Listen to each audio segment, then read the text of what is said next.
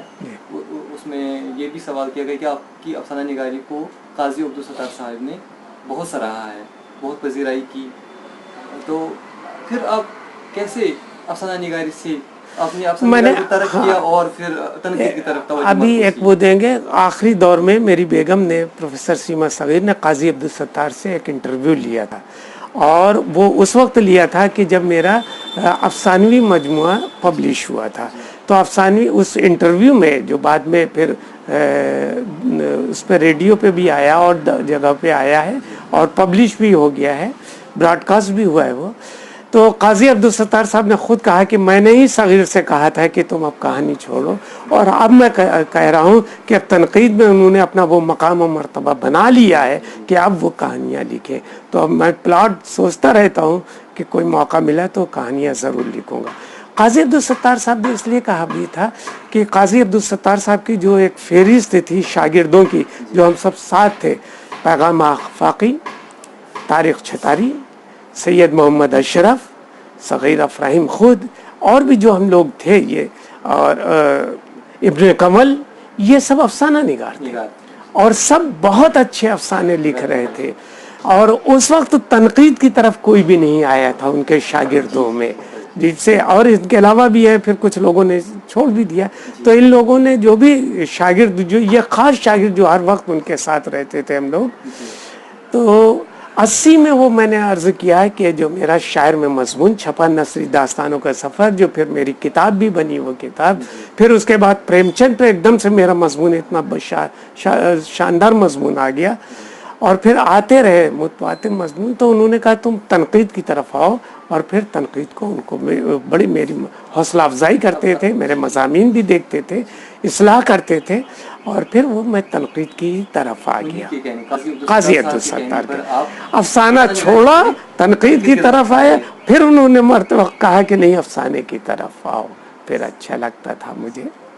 جی سر, اب آپ نے کافی مدت تک شعبہ اردو علی گڑھ مسلم یونیورسٹی کی ذمہ داری بھی سنبھالی ہے, تو آپ نے اپنے دور میں, اپنے وقت میں کیا نمایاں تبدیلیاں لانے کی کوشش کی شعبے میں؟ دیکھیے, شعبے میں ہم تبدیلی تو نہیں لا سکتے, لیکن اس کی وجہ یہ ہے کہ ہم خود ایک اس کے فرد ہیں, اور ہم اس شعبے نے ہمیں بہت کچھ دیا ہے. ہمیں تبدیلی لائی, ہمیں انسان بنایا, ہمیں ایک ادیب بنایا, ہمیں سلیقہ سکھایا. یہ سب کچھ ہمارے شعبے کے دین ہے. اور اس شعبے کے لیے جب تک یہ آرٹس فیکلٹی میں تھا, ہم لوگ چاہتے تھے, اس میں ایک اتنی کشش تھی کہ میں آپ کو بتاؤں کہ میرا تقرر ہو گیا تھا جنرل سلیکشن کمیٹی سے ویمنس کالج میں, اور ویمنس کالج میں ہی میں رہتا تھا. ویمنس کالج میں مجھے بہت عزت دی گئی. اس وقت پرنسپل تھی پروفیسر زکریا صدیقی صاحبہ. زکیہ آپا جب پرنسپل تھی تو وہ تمام مشاعرے یا سارے فنکشن ہمارے ہی سپرد کر دیا کرتی تھی. پھر دوسری پرنسپل آ گئی, لیکن جس دن میں یہ بتاؤں کہ جس دن میرے ریڈر کا اپائنٹمنٹ ہوا ہے, تو اپائنٹمنٹ لیٹر ہاتھ ملتے ہی میں فوراً آ کے میں نے جوائن کر لیا. انتظار بھی نہیں کیا کہ وہاں سے مجھے الوداعیہ دیا جا سکے, جو پرنسپل کو ناگوار بھی گزرا تھا. حالانکہ خوشی میں انہوں نے کہا تھا کہ ہم تو تمہیں کل الوداعیہ دیتے تب تم جاتے, لیکن ڈپارٹمنٹ آنے کی اتنی کشش تھی. ڈپارٹمنٹ کی کششیں تھی کہ اس آرٹس فیکلٹی میں تمام شعبے تھے, ہر وقت وہاں کوئی نہ کوئی فنکشن یا کچھ ہوتا رہتا تھا, اور اس سے ہم سب کچھ سیکھتے رہتے ساتھ میں. ہمارے اساتذہ میں جو ہم نے اپنے اساتذہ کو دیکھا, اختلافات تھے, جزوی اختلافات تھے, بہت تھے اختلافات, لیکن ان میں کسی طالب علم کی, کسی ریسرچ اسکالر کی ہمت نہیں تھی کہ وہ کسی کی جا کر کسی کے بارے میں کچھ کہہ سکے. یہ لحاظ رکھا جاتا تھا اور یہ ہماری تربیت کی گئی تھی. تو ہم کبھی بھی اپنے استاد کو خوش کرنے کے لیے دوسرے استاد کی کوئی برائی نہیں کر سکتے تھے، کیونکہ ہمارا استاد وہ برداشت نہیں کر سکتا. ہم کسی کے بھی ہمیں کوئی بھی پڑھا رہا ہو، ہم کسی بھی استاد کے پاس وہ سیکھنے کے لیے یا وہ معلوم کرنے کے لیے چلے جائیں، ہمارے شعبے کا ہر استاد اسے پڑھانے کے لیے تیار تھا. پی ایچ ڈی میں نعیم احمد صاحب کے ساتھ کر رہا تھا، لیکن کسی بھی استاد کے پاس میں جاؤں وہ بتاتا تھا. تو یہ ماحول ہمارے یہاں شروع سے بنا اور آج بھی برقرار ہے. اللہ کا لاکھ لاکھ شکر ہے. دور میں کوئی سیمینار، کوئی مشاعرے وغیرہ؟ سیمینار مشاعرے تو یہاں ہمیشہ انٹرنیشنل ہوتے رہے. ہم نے اپنے زمانے میں جو سیمینارز دیکھے، اس زمانے میں ایسے بھی سیمینار تھے جس میں راہی معصوم رضا بھی شریک ہوا کرتے تھے. ہم نے وہ بھی دیکھا ہے کہ جہاں کے اوپر شمس الرحمن فاروقی، گوپی چند نارنگ، وحید اختر، یہ سب لوگ بولتے تھے. میں نے وہ سیمینار بھی دیکھا ہے جہاں پاکستان کے تمام بڑے ادیب ایک ساتھ آتے تھے، اور میں نے لکھا بھی ہے. اور ہمارے اساتذہ، ہمارے ریسرچ اسکالر ساتھی سوالات بھی کرتے تھے اور خوب سوالات کرتے. ہم نے خود بہت بڑے سیمینار کروائے، انٹرنیشنل سیمینار کروائے، فکشن کے کروائے، اور آج بھی سب چلتے تھے. جی، پوری ہندوستان میں برصغیر میں نام ہے. یقیناً یہ سب ہماری پہچان بھی ہے اسی شعبے اور اس ادارے کی وجہ سے. جی سر، آپ نے جدیدیت کا دور بھی دیکھا، اپنے ماں باپ جدیدیت کا بھی دور دیکھا، آپ نے ترقی پسند تحریک کے زوال کو بھی دیکھا. تو ان تمام تحریکات، رجحانات نے ادب پر کیا اثرات مرتب کیے؟ دیکھیے، ترقی پسند تحریک کو تو میں نے نہیں دیکھا، لیکن ترقی پسند تحریک سے نہ جانے کیوں میں شروع سے ان بزرگوں سے وابستہ رہا. جیسے میرے آئیڈیلس میں میرے خالد تھے اشتیاق عارف صاحب، جن کا میں نے ذکر کیا، بھوپال کے. وہ خود ترقی پسند تحریک سے وابستہ تھے اور ممبر تھے اس کے. جب میں علی گڑھ آیا تو جن لوگوں کے قریب رہا میں، ان میں پروفیسر کے پی سنگھ، پروفیسر قاضی عبدالستار، اور پھر جو میرے سپروائزر ہوئے پروفیسر نعیم احمد، سب ترقی پسند تحریک سے وابستہ تھے. میں نے پی ایچ ڈی کا جو ٹاپک لیا، میرے پی ایچ ڈی کا ٹاپک ہی تھا اردو افسانہ ترقی پسند تحریک سے قبل. تو میں نے پی ایچ ڈی کی تو ترقی پسند تحریک سے میں وہ رہا، اور جنوادی لیکھک سنگھ کا میں ممبر رہا، اس کا میں جوائنٹ سیکریٹری رہا، اور آج بھی اس کی ایگزیکٹو کا میں ممبر ہوں. تو بےحد قریب سے میں نے دیکھا جنوادی لیکھک سنگھ کو، ترقی پسندوں کو. جدید دور کا جو میں نے پڑھا اور جدید دور کو اپنے سامنے دیکھا، تو اس کا ایک نمائندہ رسالہ تھا شب خون، جو شمس الرحمن فاروقی نکالتے تھے.